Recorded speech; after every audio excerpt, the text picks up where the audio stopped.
Hi, let's talk about the basic semen analysis, which is a critical test in the evaluation of an infertile couple. So what do we do with sperm analysis? Well, in truth, we're really not trying to determine the fastest sperm, but we are trying to determine if a man produces sperm. We're trying to determine if the sperm is alive and moving, and possibly whether the sperm will make an embryo that makes a baby. Now, there isn't really a good test for this yet. We thought perhaps the sperm DNA fragmentation test would fill this role, but it hasn't as of the time of this recording. So why do we do a comprehensive semen evaluation? I think the answer is we need to know if the sperm function is normal in order to offer appropriate treatment options for the couple. And here I use sperm function to mean the ability to fertilize an egg.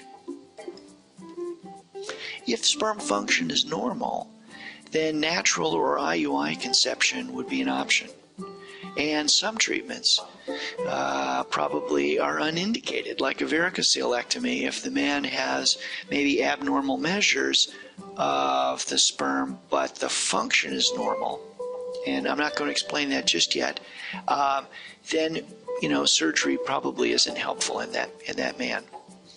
Now, if the sperm function is abnormal, then we need to look for reversible causes of abnormal sperm, or we need to move directly to IVF with sperm injection, which I'll describe in a moment, because otherwise it's unlikely that the sperm will fertilize an egg.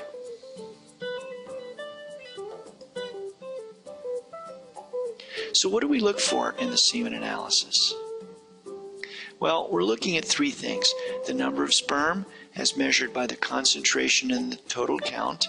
And here we need to look at both of these. So if the total count is normal but the concentration is low, the sperm number is fine.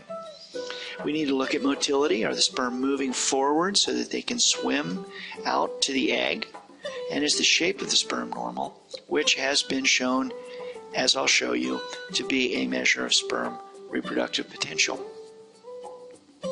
Now, in this study of couples that wanted to become pregnant, and they had a sperm analysis, and then the researchers followed them over a year to determine if they did or did not create a pregnancy, we see that when there was not a pregnancy, the men had statistically lower sperm quality. So there is some real-world suggestion that sperm quality does relate to the ability to become pregnant, even if it's just delayed. Here are the World Health Organization 5th reference values for semen evaluation. And so what we're looking at here is the lower limits of normal. And this is the range that we would see 95% of men would fall somewhere in this range. And so these lower limits suggest that there is a problem with the sperm. And this data came from over 4,500 healthy, fertile men who created a pregnancy with their partner in less than a year, which is our definition of infertility. So the data is probably useful. Let's review some of these characteristics. Now, the sperm fertilizes the egg out at the end of the tube, so the sperm has to swim all the way through the mucus, up through the uterus, all the way out to the end of the tube to find the egg. And that's why, certainly some of these factors are important, because the mucus can filter out abnormal sperm, and if they're not swimming very well and not swimming forward, they're not going to make it out here. So some of those values do have practical implications.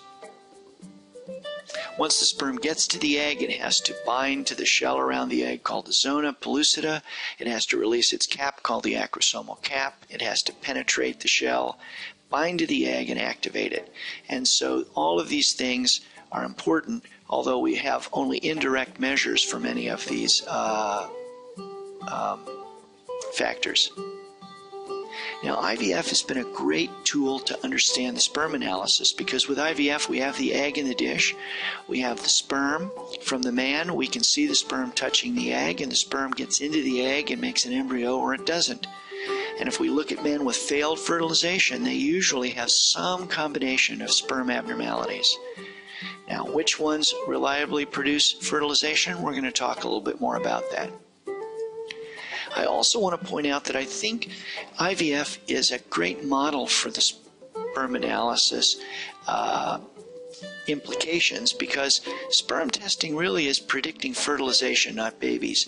Pregnancies just have too many other variables. So you can have normal fertilization and not make a baby because of many female factors. Here are a bunch of men who had many sperm analyses, and I want to point out that some men have really widely variable sperm counts. Therefore, sometimes we need more than one analysis in order to determine the quality of the sperm. The other thing that's important is that the number of days of abstinence can dramatically change the number of sperm. So we really need to have a standard abstinence period in order to interpret these results. Here's a study, several studies that looked at men who came for a vasectomy, and some men had really low sperm counts. How did that happen? Well, I'll try to give you my insights onto that in just a moment. If we come back to the reference values, I'm going to point out morphology has proven to be one of the key predictors, and this was seen as early as the beginning of the 20th century.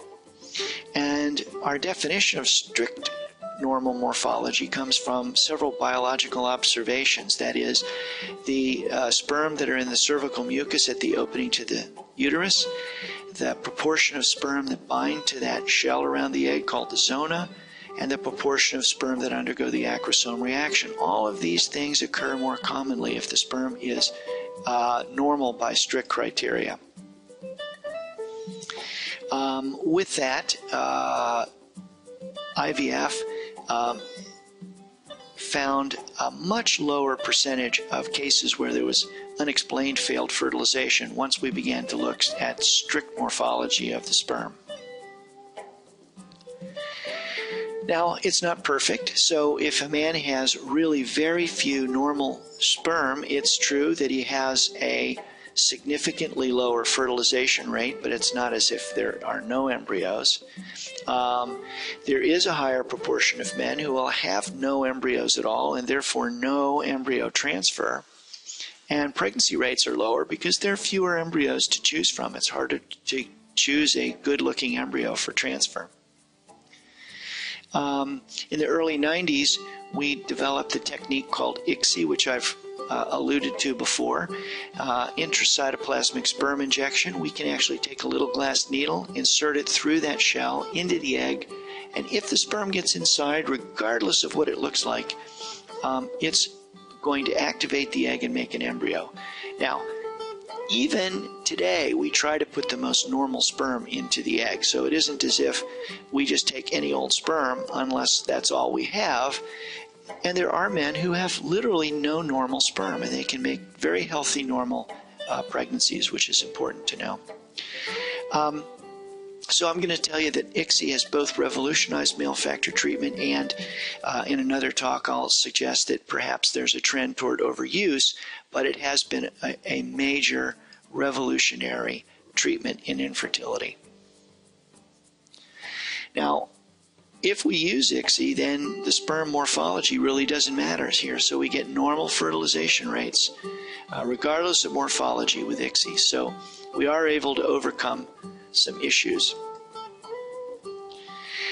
I want to suggest to you that fertility is a team sport, and I want to talk about the partner effect. So in this study of donor sperm insemination, we find that, some couples who use donor sperm included women married to men with a low sperm count and women married to men with no sperm. And so the question is, why do women married to men with no sperm get pregnant more readily than women married to men with low sperm counts? And I'm going to suggest the following concept. This is just mine.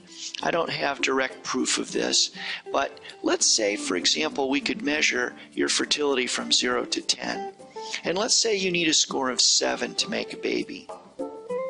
So if the man has a score of 3 and he happens to marry a woman who's a 3, your score is 6 and you don't get a baby. You come to my office and perhaps we choose donor sperm.